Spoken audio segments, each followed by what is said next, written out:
Hello and welcome everyone to our YouTube channel Vidhi Kaksha. स्वागत है आप सभी का हमारे यूट्यूब चैनल विधि कक्षा में। सीआरपीसी का सेक्शन 23 तक हम कवर कर चुके थे एंड अब सेक्शन 24 के आगे हमें कंटिन्यू करना है। तो सबसे पहली चीज़ जो सेक्शन 24 में है वो पब्लिक प्रोसिक्यूटर के बारे में है। अब सबसे पहला सवाल ये उठता है कि साहब पब्लिक प्रोसिक्यूटर होता कौन है। ठीक है, तो who is a public prosecutor, जैसे बहुत सारा कंफ्यूजन हमको रहता है कि पब्लिक प्रोसिक्यूटर कब आता है लाइट में, कब उसका काम स्टार्ट होता है, या आखिर होता कौन है और करता क्या है पब्लिक प्रोसिक्यूटर। तो चलिए देखते हैं इस लेक्चर में पब्लिक प्रोसिक्यूटर के बारे में। देखिए, इसको सबसे पहले ऐसे समझिए कि यहाँ पर कोई क्राइम अभी अभी कमिट हुआ है। ठीक है, तो पुलिस ने आके यहाँ पे चारों तरफ स्केचिंग करी है, फॉरेंसिक की टीम को बुलाया होगा और यहाँ से जो कुछ भी मटेरियल रिलेवेंट होगा वो फॉरेंसिक की टीम ने सब उठा के अपने साथ ले गए होंगे। ठीक है, अब यहाँ पर ये जो क्राइम हुआ ना, इस क्राइम को, ये मैं फॉरेंसिक की टीम आने के पहले की जरा मैं बात कर रहा हूँ, पुलिस को इन्फॉर्मेशन देने के पहले की। यहाँ पर ये जो क्राइम हुआ, यहाँ क्राइम जो है वो देखा इस आदमी ने। ठीक है, ये इस आदमी ने इस क्राइम को कमिट होते हुए देखा, मतलब ये बन गया हमारा कौन, आई विटनेस। अब ये आई विटनेस सीधे दौड़ के पहुंचा किसके पास, ये पहुंचा एक पुलिस स्टेशन के पास।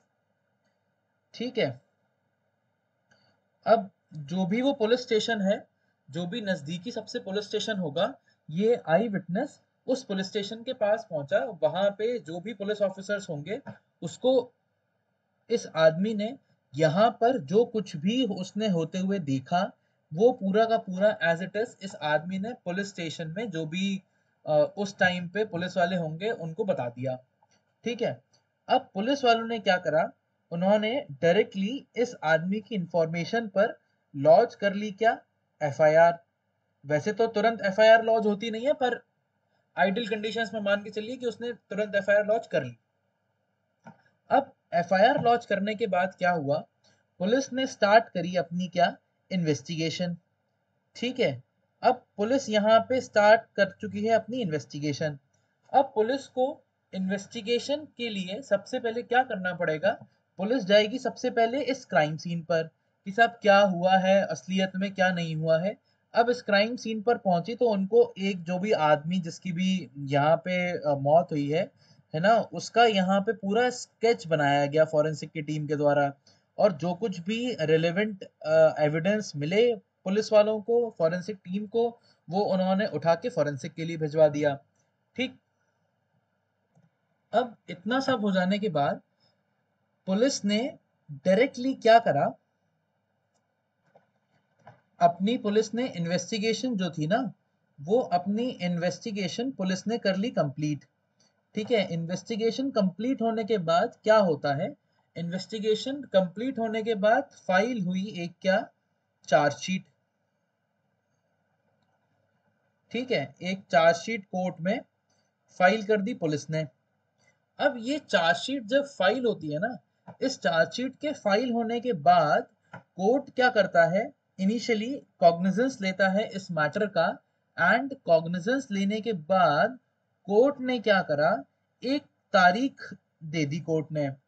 ठीक है कि साहब इस तारीख को दोनों पक्षों के, मतलब पुलिस के पक्ष की, पुलिस की साइड से, एंड जो भी अक्यूज्ड पुलिस ने बनाया है, अक्यूज्ड की साइड से, है ना, एक एक वकील को प्रेजेंट होना पड़ेगा जो भी तारीख कोर्ट ने दी है। ठीक है, अब ये जो पुलिस और अक्यूज की तरफ से जो दो लोग आएंगे प्रेजेंट होने कोर्ट में, जो भी फर्स्ट हियरिंग होगी कोर्ट की। ठीक है, क्योंकि अब चूंकि ये मर्डर का केस है तो ये जाएगा सेशंस कोर्ट में। इन सब के बारे में हम बाद में देखेंगे, ये एक सेशंस ट्रायल मामला होगा। ठीक है, तो इन सब के बारे में हम बाद में चर्चा करेंगे कि साहब सेशंस ट्रायल क्या होता है, वारंट ट्रायल क्या होता है, समन्स ट्रायल क्या होता है, ये सब चीजें हम बाद में देखेंगे। उसके पहले एक ये समझिए मोटा मोटा कि पब्लिक प्रोसिक्यूटर कब आता है लाइमलाइट में। ठीक है, अब यहाँ पर पुलिस एंड अक्यूज के जब वकील को बुलाया गया, तो एक मैं आपको एक हल्का सा एक चीज दिखाता हूँ कि कैसे कोर्ट में वकील जो दोनों होते हैं, थोड़ा सा कोर्ट का सीन समझाने के लिए बस।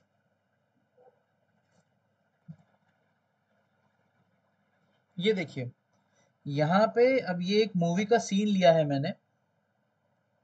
यहाँ पे अगर आपको याद होगा कि ये जो थे, ये जो शख्स थे, ये डिफेंस की तरफ से थे, मतलब ये अक्यूज की तरफ से थे। एंड जो ये थी मैडम, ये थी पुलिस की साइड से। मतलब ये जो वकील पुलिस की साइड से होते हैं कोर्ट में प्रेजेंट, उनको क्या बोला जाता है? उनको बोला जाता है पब्लिक प्रोसिक्यूटर या एडिशनल पब्लिक प्रोसिक्यूटर। अब यहाँ पे आपके दिमाग में ये उठेगा सवाल कि साहब फिर अंतर क्या हुआ पब्लिक प्रोसिक्यूटर में एंड एडिशनल पब्लिक प्रोसिक्यूटर में? तो उस डिफरेंस को बताने के लिए यहाँ देखिए, ये जो पब्लिक प्रोसिक्यूटर होता है ना, ये जिला अदालतों में, जिला न्यायालय में, जो कि हमारा सेशंस कोर्ट होता है, उसमें ये एक ही अकेले होते हैं पब्लिक प्रोसिक्यूटर। ठीक है, अमूमन मैं बात कर रहा हूँ, स्टेट की तरफ से एक होगा, एक सेंट्रल की तरफ से होगा। ठीक है, और इनका मेन काम क्या रहता है? जो हमारे सेशंस जज जो रहते हैं, हमारे जो सेशंस जज रहते हैं, ये उनकी कोर्ट में ही प्रैक्टिस करते हैं, उनकी कोर्ट में ही वकालत करते हैं। ठीक है, जितने भी पुलिस के मामले, जितने भी सारे जो भी पुलिस के मैटर्स होंगे, जो भी एफआईआर से रिलेटेड होंगे, या जो कोई और तरीके के मामले होंगे जिसमें पुलिस इन्वॉल्व होगी, ठीक है, और वो सेशंस जज की कोर्ट में जाएंगे, है ना, इन द सेशंस जज की जो कोर्ट होगी ना, उसमें जो पब्लिक प्रोसिक्यूटर साहब है, पब्लिक प्रोसिक्यूटर साहब इस कोर्ट में ही प्रैक्टिस करेंगे। मतलब पब्लिक प्रोसिक्यूटर साहब सेशंस जज की कोर्ट में ही पुलिस को रिप्रेजेंट करेंगे। ठीक, अब बात आती है एडिशनल पब्लिक प्रोसिक्यूटर की। ठीक है, अब एडिशनल पब्लिक प्रोसिक्यूटर जो होते हैं, एडिशनल पब्लिक प्रोसिक्यूटर, उन ये एक से ज्यादा होते हैं जिला अदालतों में। एंड ये उन कोर्ट्स में प्रैक्टिस करते हैं जिसमें कि एडिशनल सेशंस जज बैठते हैं। ठीक है, जिन कोर्ट्स में, ये मैं आपको एक कॉमन सा एग्जाम्पल एक दे रहा हूँ, मतलब नॉर्मली ऐसा ही होता है। ठीक है, कि जो एडिशनल जितने भी पब्लिक प्रोसिक्यूटर्स होते हैं, वो सब उन कोर्ट्स में प्रैक्टिस करते हैं जिन कोर्ट्स में एडिशनल सेशंस जज बैठते हैं। ठीक है, तो ये एक से ज्यादा होते हैं नंबर्स में, क्योंकि एडिशनल सेशंस जज भी काफी सारे होते हैं एक जिला अदालत में। ठीक है, अब यहाँ तक तो कर ली हमने डिस्ट्रिक्ट कोर्ट्स की बात, मतलब सेशंस कोर्ट की बात कर ली हमने यहाँ पे। अब देखिए हाई कोर्ट में क्या होता है। अब हाई कोर्ट में public prosecutor and additional public prosecutor तो अपॉइंट होते हैं, मतलब पीपी, पब्लिक प्रोसिक्यूटर को हम इन शॉर्ट में पीपी बोल देते हैं, एंड एडिशनल पब्लिक प्रोसिक्यूटर को एडिशनल पीपी बोल देते हैं। ठीक है, public prosecutor and additional public prosecutor appoint करे जाते हैं। एंड जो भी सेंट्रल गवर्नमेंट या स्टेट गवर्नमेंट होती हैं, वो अपने हिसाब से कि उनका कितना काम है क्या नहीं है, उसके हिसाब से वो हाई कोर्ट में with the consultation of high court, ये याद रखिएगा कि सेंट्रल गवर्नमेंट या स्टेट गवर्नमेंट जब भी किसी हाई कोर्ट के लिए पब्लिक प्रोसिक्यूटर या एडिशनल पब्लिक प्रोसिक्यूटर को अपॉइंट करते हैं ना, तो वो with the consultation of high court हमेशा अपॉइंट होते हैं। हाई कोर्ट की विदाउट कंसल्टेशन कोई भी पीपी या एडिशनल पीपी किसी हाई कोर्ट में अपॉइंट नहीं करा जा सकता किसी भी गवर्नमेंट के द्वारा। ठीक है, अब देखिए, अगर सेंट्रल गवर्नमेंट को लगे कि भैया हमें तो सिर्फ एक ही पब्लिक प्रोसिक्यूटर चाहिए पूरे एक हाई कोर्ट में, या फिर कहीं पर एक हाई कोर्ट है और उसकी कोई भी बेंच नहीं है, सिर्फ उसकी एक ही प्रिंसिपल बेंच है। ठीक है, तो वहां पे एक या एक से ज्यादा, जैसा भी सेंट्रल गवर्नमेंट का बिजनेस होगा या जैसा भी उनको अप्रोप्रिएट लगे वो करते हैं। अब जैसे कि जिन जिन स्टेट्स में एक प्रिंसिपल बेंच है, दो सबॉर्डिनेट बेंचेस हैं। ठीक है, सॉरी सबॉर्डिनेट नहीं कहना चाहिए उनको, दो कोऑर्डिनेट बेंचेस हैं। ठीक है, अब उन केसेस में क्या रहता है कि जो सेंट्रल गवर्नमेंट या स्टेट गवर्नमेंट जो होते हैं, ठीक है, उनको उस हाई कोर्ट की परमिशन से उन पर्टिकुलर हाई कोर्ट की बेंचेस में भी public prosecutor and additional public prosecutor appoint करने पड़ते हैं। क्योंकि जैसे जैसे जो भी हाई कोर्ट की बेंचेस होंगी वहां वहां पे भी सेंट्रल गवर्नमेंट या स्टेट गवर्नमेंट का केस चलेगा, जो कुछ भी होगा, ठीक है। तो वहां भी जो भी स्टेट गवर्नमेंट या सेंट्रल गवर्नमेंट रहते हैं वो अपने बिजनेस के हिसाब से या जैसा भी उनको लगे वो उतने ही पब्लिक प्रोसिक्यूटर या एडिशनल पब्लिक प्रोसिक्यूटर अपॉइंट करते हैं। अच्छा, अब बात आती है किसकी, सुप्रीम कोर्ट की। तो अब जहां पर सुप्रीम कोर्ट की बात आ रही है, तो यहाँ पे एक चीज नोट करिएगा कि सीआरपीसी के अंडर सुप्रीम कोर्ट में पब्लिक प्रोसिक्यूटर या एडिशनल पब्लिक प्रोसिक्यूटर जैसी किसी भी चीज का जिक्र नहीं किया गया है, ठीक है। सुप्रीम कोर्ट के लिए अलग से जो भी स्टेट्स होते हैं या जो भी सेंटर होता है उनके अलग से अपने अपॉइंट करते हैं वो अपने एडवोकेट्स को, ठीक है। तो वो हम बाद में देखेंगे, उसको अभी यहाँ पे देखेंगे तो बहुत ज्यादा चीज फिर कंफ्यूजिंग हो जाएगी, ठीक है। तो सुप्रीम कोर्ट में एडवोकेट्स का appointment as a public prosecutor या एडिशनल पब्लिक प्रोसिक्यूटर हमको सीआरपीसी में नहीं बताया गया है, ठीक है। तो अभी हम इस चीज को नहीं छुएंगे, इसको हम बाद में जाके देखेंगे। तो अभी सिर्फ इतना ही समझिए आप कि public prosecutor and additional public prosecutor जो भी होते हैं ये सेशंस कोर्ट, एडिशनल सेशंस जज के कोर्ट्स एंड हाई कोर्ट में अपॉइंट होते हैं। इनका प्रोविजन जो है वो सेक्शन 24 सीआरपीसी के अंदर दिया हुआ है, ठीक है। अब चलिए थोड़ी सी प्रोविजंस के बारे में बात कर लेते हैं, ठीक है। तो अब सेक्शन 24 बताता है पब्लिक प्रोसिक्यूटर्स के बारे में। अब जो पब्लिक प्रोसिक्यूटर होता है किसी हाई कोर्ट के लिए, जैसा कि अभी अपन ने देखा, वो सेंट्रल गवर्नमेंट या स्टेट गवर्नमेंट, ठीक है, ये दोनों अपॉइंट करती हैं किसी हाई कोर्ट के लिए। लेकिन कैसे अपॉइंट कर पाएंगी, in consultation with the high court. अब ये जो क्वेश्चन है ना, ये प्री में बहुत बार आ जाता है, तो इसको नोट डाउन कर लीजिएगा आप लोग, ठीक है। अब आगे देखते हैं जो एडिशनल पब्लिक प्रोसिक्यूटर। अच्छा, दूसरी चीज ये कि पब्लिक प्रोसिक्यूटर का अपॉइंटमेंट करना किसी भी हाई कोर्ट में ये मैंडेटरी बताया गया है सीआरपीसी में। क्योंकि जब आप सीआरपीसी पढ़ेंगे ना, तब सीआरपीसी में लिखा है कि for every high court the central government और द स्टेट गवर्नमेंट शैल है। जो वर्ड यूज हुआ है ना, शैल है। तो पब्लिक प्रोसिक्यूटर का अपॉइंटमेंट किसी हाई कोर्ट में मैंडेटरी है, ठीक। देखिए, जो मैं आपको कंपल्शन वाली बात बता रहा हूँ ना, वो ये देखिए, वो यहाँ से आ रही है कि सेंट्रल गवर्नमेंट और द स्टेट गवर्नमेंट, यहाँ पे जो वर्ड है ना शैल, ये शैल यहाँ पे इंपॉर्टेंट है क्योंकि शैल का मतलब हो गया कि साहब मैंडेटरी है किसी भी सेंट्रल गवर्नमेंट को या स्टेट गवर्नमेंट का पब्लिक प्रोसिक्यूटर अपॉइंट करना, that too after consultation with the high court. High court से कंसल्ट करना कोई ऑप्शन नहीं है, यहाँ पे ये भी चीज एक मैंडेटरी है कि हाई कोर्ट से आपको कंसल्ट करना ही करना पड़ेगा। चलिए आगे चलते हैं। फिर बात आती है एडिशनल पब्लिक प्रोसिक्यूटर की। अब एडिशनल पब्लिक प्रोसिक्यूटर किसी भी हाई कोर्ट के लिए जब किसी सेंट्रल गवर्नमेंट को या स्टेट गवर्नमेंट को अपॉइंट करना है, तो पहली चीज तो ये कि वो मैंडेटरी नहीं है। अब मैंडेटरी नहीं है ये मैं कहाँ से कह रहा हूँ, ये आप आइए यहाँ पे चलिए। अब ये जो वर्ड लिखा है ना कि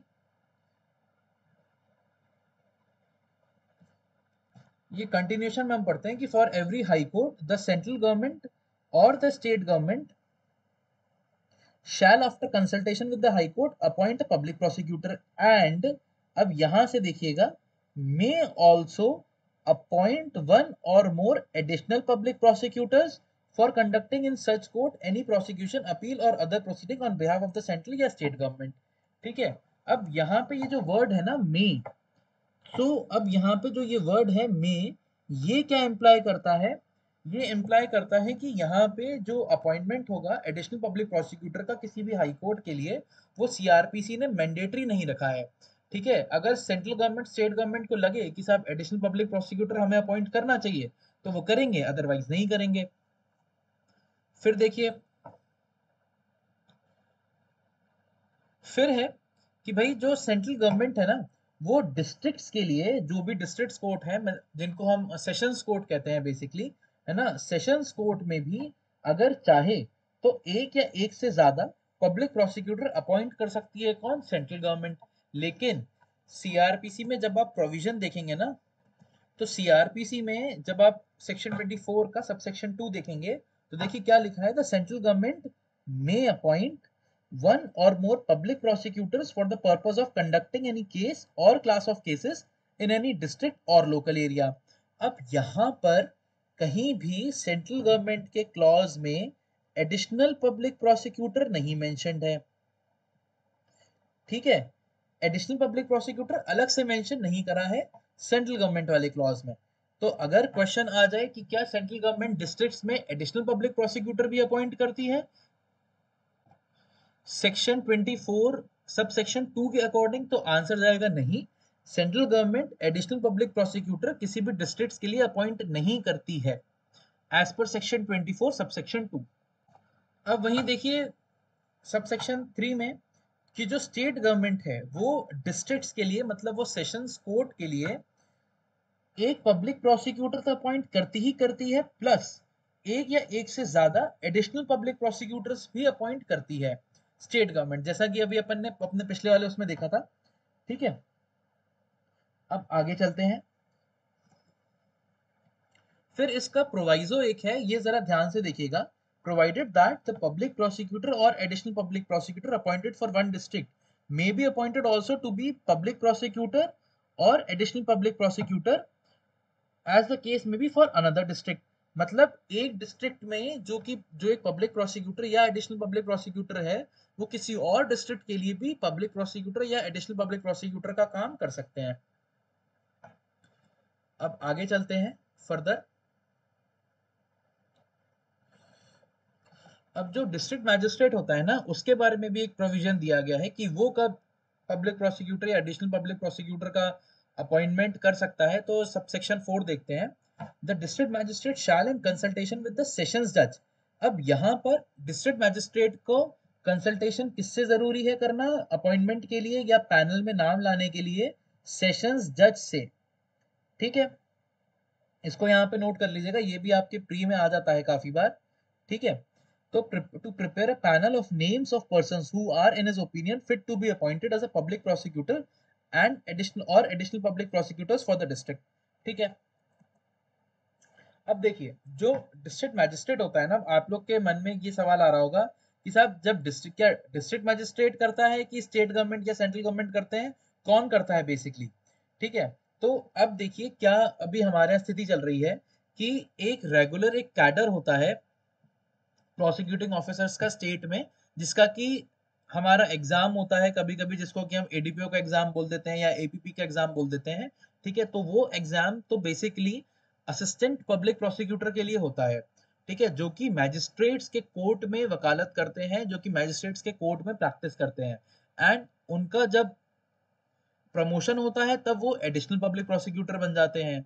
लेकिन अब उन स्टेट्स में जहां पर कि ये व्यवस्था नहीं है, जहां पर कि एडीपीओ या एपीपी का एग्जाम डायरेक्टली नहीं हो रहा है, वहां पर डिस्ट्रिक्ट मैजिस्ट्रेट को ये पावर दे दी जाती है कि भाई वो सेशंस जज से कंसल्ट करे।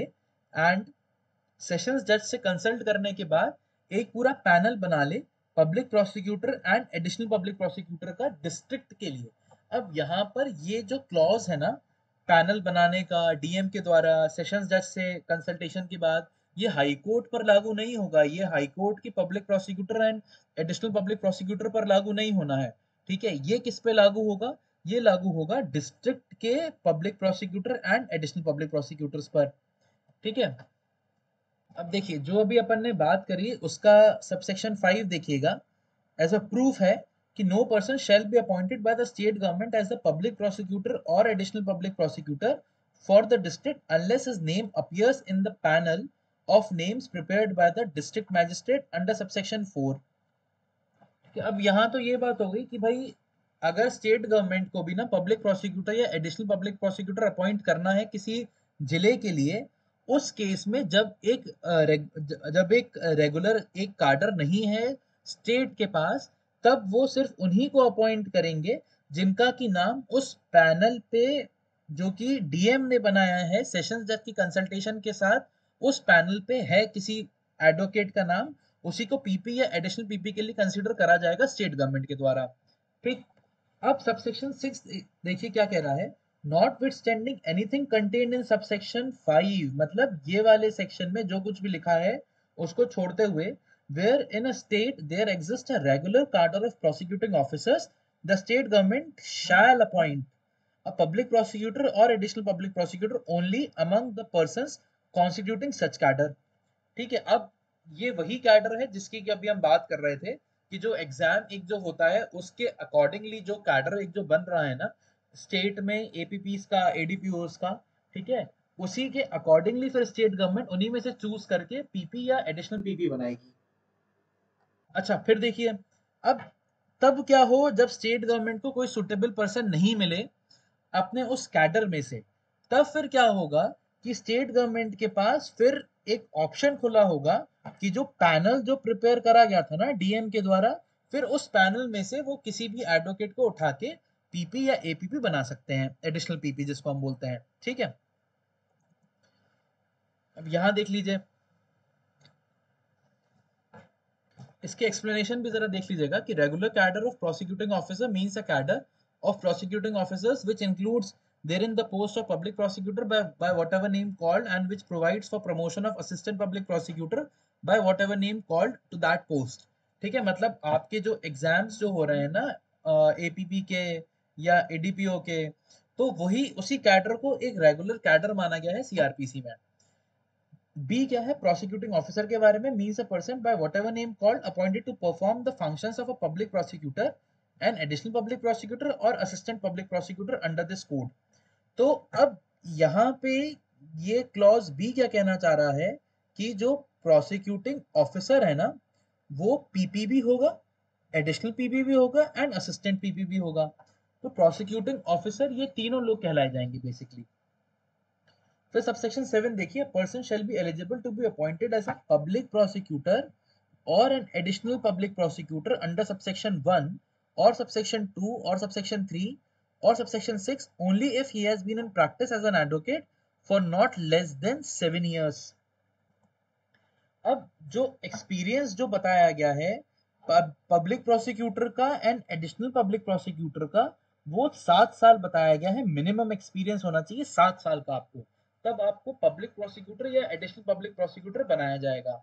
एंड स्पेशल पब्लिक प्रोसिक्यूटर बनने के लिए आपके पास 10 साल का एक्सपीरियंस होना जरूरी है, और ये मिनिमम की बात हो रही है।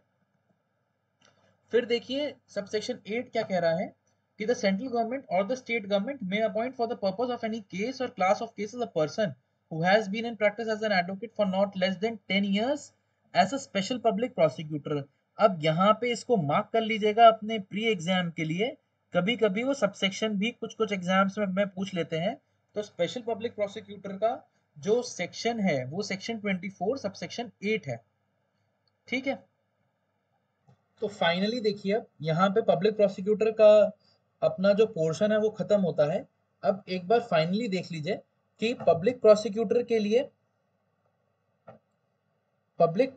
के लिए अगर हाई कोर्ट में अपॉइंट होना है तो हाई कोर्ट की कंसल्टेशन जरूरी है। ठीक है, एंड एडिशनल पब्लिक प्रोसिक्यूटर को भी अगर किसी हाई कोर्ट में अपॉइंट होना है या हाई कोर्ट में बनना है एडिशनल पब्लिक प्रोसिक्यूटर, तो भी उसको हाई कोर्ट की कंसल्टेशन जरूरी है। ठीक है, सेंट्रल गवर्नमेंट या स्टेट गवर्नमेंट को जिनको भी बनाना है। ठीक है, लेकिन ऐसी कोई भी जरूरत, ऐसी कोई भी आवश्यकता डिस्ट्रिक्ट कोर्ट में नहीं है। अगर डिस्ट्रिक्ट कोर्ट में बनना है पब्लिक प्रोसिक्यूटर या एडिशनल पब्लिक प्रोसिक्यूटर आज के केस में तो आपका एक जो रेगुलर कैडर एक चल रहा है उसके अकॉर्डिंग ही आपका प्रमोशन होगा या उसके अकॉर्डिंग ही आप बनाए जाएंगे पीपी या एडिशनल पीपी। एंड इसमें किसी से भी कंसल्टेशन की जरूरत नहीं है स्टेट गवर्नमेंट को। ठीक है, अब फर्दर चलिए आगे देखते हैं। इन केस अगर स्टेट गवर्नमेंट को कोई भी प्रॉपर आदमी नहीं मिलता है अपने इस रेगुलर कैडर से, ठीक है, तब फिर वो क्या कर सकती है स्टेट गवर्नमेंट, वो जो पैनल डीएम ने प्रिपेयर करा था, ठीक है, panel which is prepared by the DM, उस पैनल में से वो उन एडवोकेट्स को उठा सकते हैं और पब्लिक प्रोसिक्यूटर या एडिशनल पब्लिक प्रोसिक्यूटर बना सकते हैं। ठीक है, तो यहाँ तक हमारा खत्म हुआ जो पोर्शन था पब्लिक प्रोसिक्यूटर्स का। अब फर्दर हम अपने नेक्स्ट लेक्चर्स में देखेंगे। तब तक के लिए thank you so much and keep watching Vidhi कक्षा।